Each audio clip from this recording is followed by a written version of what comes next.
श्रीगोंद्यात पुढचा आमदार ठाकरे गटाचाच होणार. संजय राऊतांकडून काही दिवसांपूर्वी साजन पाचपुतेंची उमेदवारी जाहीर करण्यात आली होती. तर ठाकरे गटाच्या एका नेत्यानं श्रीगोंद्यात उमेदवारी जाहीर केली असं शरद पवार यांनी म्हटलंय.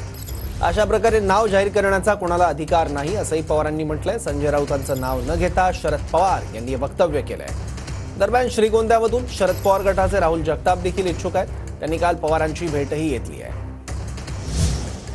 या श्रीगोंदा तालुक्याची परिस्थिती अशी आहे की या तालुक्यातला पुढला आमदार शिवसेनेचाच होईल आणि साजन भाई पाचपुते आपण लंकेताईंबरोबर एकाच गाडीनं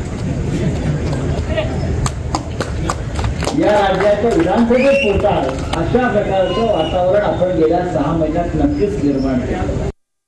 राज्यकारभार असे आले की एक तुमचे नेते शिवसेनेचे हे तुमच्या तालुक्यात आले, काही नवीन तालुक्याचे तुमच्या तालुक्यात सुरू आले आणि त्यांनी जाहीर करून टाकले की हे आमचे उमेदवार.